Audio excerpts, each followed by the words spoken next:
Hello दोस्तों, welcome to my YouTube channel let's play with stock market. आज की इस वीडियो में हम दो बैंकिंग स्टॉक्स के बारे में बात करने वाले हैं। पहला जो स्टॉक है वो है एसबीआई और जो दूसरा स्टॉक है वो है बैंक ऑफ बड़ौदा। इन दोनों स्टॉक्स के ऊपर एक खबर निकल के आई है दोस्तों, उसके बारे में आपको बताना चाहूँगा और नेक्स्ट वीक के लिए क्या लेवल और टारगेट देखने को मिल सकते हैं उसके ऊपर हम चार्ट के ऊपर टेक्निकल एनालिसिस भी करेंगे। तो जो खबर निकल के आई है उसके बारे में आपको पूरी इन्फॉर्मेशन शेयर करने वाला हूँ इस वीडियो के माध्यम से। तो दोस्तों वीडियो के साथ बने रहें, वीडियो अच्छा लगे तो लाइक ज़रूर कीजिए और हमारी चैनल पर नए हैं तो हमारी चैनल को ज़रूर सब्सक्राइब कीजिए। और दोस्तों अभी तक आपने हमारा टेलीग्राम चैनल ज्वाइन नहीं किया है तो लिंक डिस्क्रिप्शन बॉक्स में मिल जाएगा, वहाँ से आप टेलीग्राम चैनल भी ज्वाइन कर सकते हैं। तो जो खबर निकल के आई है उसके ऊपर मैं आपको लेके जाता हूँ। तो जैसा कि आप देख सकते हैं हम द इकोनॉमिक टाइम की वेबसाइट के ऊपर आए हैं और यहाँ पे जो खबर निकल के आई है वो आप लोगों के सामने है। और यहाँ पे बताया जा रहा है कि set stay SEBI penalty against LIC SBI and BOB. तो सेबी ने पेनल्टी लगाई थी एलआईसी एसबीआई और बीओबी के ऊपर, क्यों लगाई थी और कितनी लगाई वो हम अभी विस्तार से देख लेते हैं। और तो ये तीनों ने सेट को अर्जी दाखिल की थी और ये सेट क्या है वो भी मैं आपको बता दूं। तो एक संस्था है, जैसे मार्केट में कुछ घोटाले होते हैं तो जैसे सेबी एक्शन लेती है उसी तरह म्यूचुअल फंड है, बैंक है, उसमें कुछ घोटाले होते हैं या तो फिर उसमें कुछ प्रॉब्लम्स होते हैं तो वो सेट को अर्जी दाखिल करते हैं। एक संस्था है और एक कोर्ट की तरह काम करती है दोस्तों। तो इसको हम थोड़ा और डीप में देख लेते हैं। तो मैं पेज को थोड़ा स्क्रॉल करता हूँ। तो जैसा कि दोस्तों यहाँ पे आप देख सकते हैं सेट का मतलब होता है सिक्योरिटी एफिलेट ट्रिब्यूनल। एक संस्था, एक फॉर्म है, उसमें एलआईसी एसबीआई और बीओबी ने एक अर्जी दाखिल की थी जो सेबी ने जो पेनल्टी लगाई थी उसको माफ़ी करने के लिए दोस्तों ये तीनों ने अर्जी की थी सेट को, ठीक है। तो सेट की ओर से जो बयान आया वो कुछ इस तरह का आया कि ये जो सेबी ने जो पेनल्टी लगाई हुई है वो कंटिन्यू रहेगी, स्टे ही रहेगी, उसमें कुछ नहीं कर सकते हम। तो ये जो पेनल्टी लगाई वो फाइनली उसको पे तो करनी ही पड़ेगी दोस्तों। और जैसे कि दोस्तों यहाँ पे आप देख सकते हैं जो सेबी ने जो पेनल्टी लगाई थी वो तकरीबन 10 लाख की पेनल्टी लगाई हुई थी और ये पेनल्टी तकरीबन 14 अगस्त को लगाई थी। उस टाइम पे भी दोस्तों हमने वीडियो बना के आपको इन्फॉर्म किया हुआ था। और ये पेनल्टी क्यों लगाई हुई थी, क्योंकि एसबीआई, एलआईसी और बीओबी की हिस्सेदारी थी यूटीआई म्यूचुअल फंड में। और सेबी के रूल और रेगुलेशन के हिसाब से दोस्तों आपको पता ही होगा कि 2018 में जो रूल और रेगुलेशन आए थे उसमें बताया गया था कि अगर आपके पास आपका म्यूचुअल फंड है, जैसे एलआईसी के पास उसका म्यूचुअल फंड है, एसबीआई के पास भी उसका म्यूचुअल फंड है और बीओबी का भी खुद का म्यूचुअल फंड है, तो उसमें उन तीनों का 10% का हिस्सेदारी था ही। लेकिन यूटीआई म्यूचुअल फंड में भी तकरीबन 10% से भी ज़्यादा का हिस्सेदारी था इन सब का। तो उसको लेके दोस्तों, उस बात को लेके सेबी ने पेनल्टी लगाई हुई थी। और जो रूल और रेगुलेशन के हिसाब से आप किसी भी म्यूचुअल फंड में 10% से भी ज़्यादा की होल्डिंग नहीं रख सकते, ऐसा रूल और रेगुलेशन है दोस्तों। तो उसके हिसाब से एलआईसी और एसबीआई और बीओबी का ज़्यादा हिस्सेदारी था यूटीआई म्यूचुअल फंड में। और जैसा कि आपको पता है कि जो यूटीआई का जो आईपीओ आया था वो हाल ही में आईपीओ आया था, लेकिन ये आईपीओ पहले आने वाला था लेकिन काफ़ी लेट हो चुका था ये आईपीओ। और ये जो सेबी के जो रूल और रेगुलेशन आए थे वो 2018 में आ चुके थे, तो उसके बाद ये आईपीओ आने वाला था लेकिन काफ़ी डिले हो चुका था। कहीं ना कहीं आईपीओ में थोड़ी बहुत ढिलास रखी थी जिसके चलते दोस्तों काफ़ी लेट हो चुका था और सेबी ने इसके ऊपर दोस्तों फाइनली फ़ाइन भी लगाई है।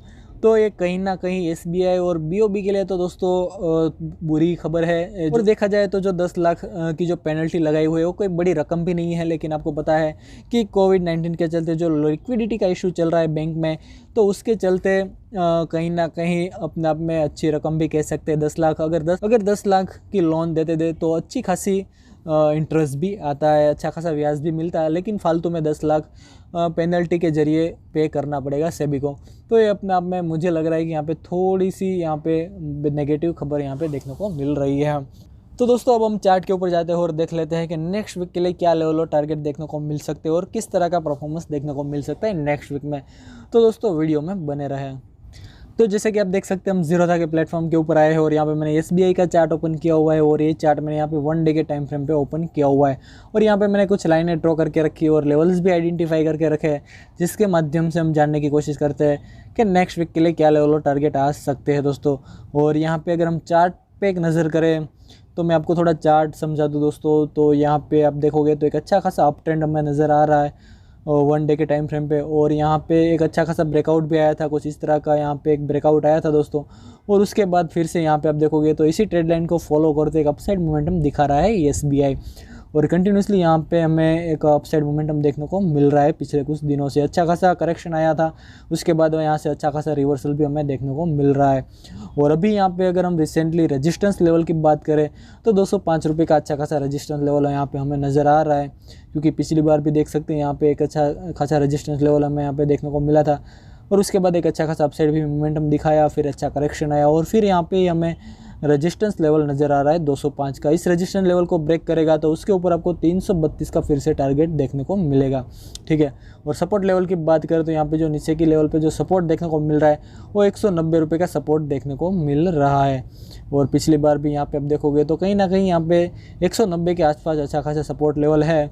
तो ख़रीदारी करने के लिए मेरा यही राय रहेगा कि 190 के आसपास आता है तब यहाँ पे आप खरीदारी कर सकते हैं, या तो फिर इस रेजिस्टेंस के ऊपर निकलेगा, इस रेजिस्टेंस लेवल को ब्रेक करेगा तो उसके बाद भी यहाँ पे आप पोजीशन बना सकते हैं, ठीक है। और उसके नीचे अगर सपोर्ट लेवल की बात करें तो 175 का सपोर्ट लेवल देखने को मिल रहा है। तो मुझे नहीं लग रहा है कि अब यहाँ तक करेक्शन आना संभव हो सकता है। अगर मार्केट लुढ़कता है तो हो सकता है यहाँ तक भी आपको करेक्शन देखने को मिल जाए, तो उसके लिए यहाँ से ब्रेकआउट आना बहुत ही ज़रूरी है दोस्तों। यहाँ पे जो ट्रेड लाइन बन रहा है, अगर यहाँ से ब्रेकआउट आता है और इस सपोर्ट को ब्रेक करेगा फिर यहाँ पे 175 पे लुढ़कता हुआ हमें नज़र आएगा SBI। लेकिन अभी यहाँ पे जो रिसेंटली जो support level, strong support level निकल के आ रहा है वो 190 का सपोर्ट लेवल देखने को मिलेगा। नेक्स्ट वीक में हो सकता है आपको इसी रेंज के अंदर भी मूवमेंट करता हुआ SBI बैंक देखने को मिल सकता है। साइडवेज मोमेंटम देखने को मिलेगा, फिर यहाँ से एक अपसाइड मोमेंटम भी देखने को मिल सकता है। तो इस तरह का मोमेंटम हो सकता है। आप चाहे तो नेक्स्ट वीक में स्विंग ट्रेडिंग करके भी यहाँ से मुनाफा निकाल सकते हैं। 190 पे आता है तो पोजीशन बना सकते हैं और 205 का टारगेट भी ले सकते हैं, ठीक है। तो इस तरह से भी आप यहाँ पे पोजीशन बना के नेक्स्ट वीक में अच्छा खासा मुनाफा निकाल सकते हैं। और हो सकता है दिवाली तक आपको SBI 232 के आसपास ट्रेड करता हुआ नज़र आ सकता है। और RSI के लेवल की बात करें तो जो RSI का लेवल नज़र आ रहा है वो आप देख सकते हैं 56 का RSI का लेवल नज़र आ रहा है। तो बिल्कुल ख़रीदारी का समय, सही टाइम है दोस्तों। अच्छा खासा RSI का लेवल है, ख़रीदारी करने के लिए बिल्कुल और बढ़िया टाइम है। तो यहाँ पे आप खरीदारी करिए दोस्तों, आप आपके रिस्क के हिसाब से खरीदारी कीजिए, आप अपना भी एनालिसिस कीजिए, उसके बाद ही दोस्तों खरीदारी कीजिए। मेरा यही राय रहेगा कि 190 के आसपास आता है तब खरीदारी करना चाहिए, या तो फिर 105 के ऊपर निकलता है तब खरीदारी करना चाहिए, ठीक है।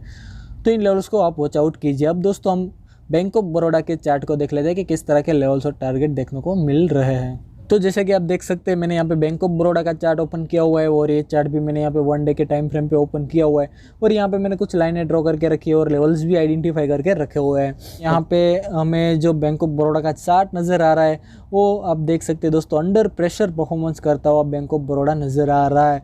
और अभी हाल ही में देखा जाए तो रेंज बाउंड मोमेंटम नज़र आ रहा है। 40 रुपये से 44 रुपये के अंदर ही हमें साइडवेज मोमेंटम करता हुआ बैंक ऑफ बड़ौदा नज़र आ रहा है। ऊपर की ओर निकलना है तो बैंक ऑफ बड़ौदा को 44 का जो रेजिस्टेंस लेवल है उसको ब्रेक करेगा तो उसके ऊपर हमें ट्रेड करता हुआ देखने को मिलेगा। और नीचे के लेवल पे जो सपोर्ट लेवल बना हुआ है वो 40 रुपये का काफ़ी स्ट्रॉन्ग सपोर्ट लेवल बना हुआ है दोस्तों।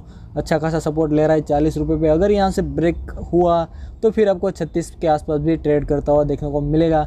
लेकिन जिस तरह से बैंक रिकवर हो रही है, बैंक निफ्टी जिस तरह से परफॉर्मेंस कर रहा है, मुझे नहीं लग रहा है कि यहाँ से ये जो सपोर्ट लेवल है उसको ब्रेक करेगा। अगर गिरावट आती है बैंक निफ्टी में तो फिर हो सकता है काफ़ी हाई चांस हो जाएगा कि यहाँ पे 40 रुपये का जो सपोर्ट लेवल है वो भी ब्रेक करता हुआ नज़र आ सकता है, ठीक है। यहाँ पे मैं संभावना की बात कर रहा हूँ, गारंटी किसी भी बात की नहीं दे रहा हूँ। और ऊपर के लेवल पे जैसा मैंने आपको बताया 44 का ऊपर निकलेगा तो फिर आपको 54 तक के भी टारगेट देखने को मिल सकते हैं दिवाली तक। लेकिन 44 के ऊपर निकलना काफ़ी महत्वपूर्ण रहेगा बैंक ऑफ बड़ौदा के लिए। और नेक्स्ट वीक की बात करूँ तो यहाँ पे दोस्तों स्विंग ट्रेडिंग में भी आप यहाँ पे ट्रेडिंग कर सकते हैं। 40 पे आप खरीदारी कीजिए और 44 पे आप सेल कीजिए दोस्तों। तो यहाँ पे जो स्विंग ट्रेडिंग में भी आप खरीदारी कर सकते हैं, 44 पे सेल कीजिए और 40 पे खरीदारी कीजिए। तो शॉर्ट सेलिंग में भी दोस्तों पोजीशन बना के यहाँ पे एक अच्छा खासा मुनाफा भी निकाल सकते हैं, ठीक है। तो इन लेवल्स को आप वॉच आउट कीजिए और आप अपना भी एनालिसिस कीजिए, उसके बाद ही दोस्तों पोजीशन बनाइए। वीडियो अच्छा लगा हो तो लाइक ज़रूर कीजिए और हमारी चैनल पर नए हैं तो हमारे चैनल को ज़रूर सब्सक्राइब कीजिए। और अभी तक आपने हमारा टेलीग्राम चैनल ज्वाइन नहीं किया है तो लिंक डिस्क्रिप्शन बॉक्स में मिल जाएगा, वहाँ से आप टेलीग्राम चैनल भी ज्वाइन कर सकते हैं।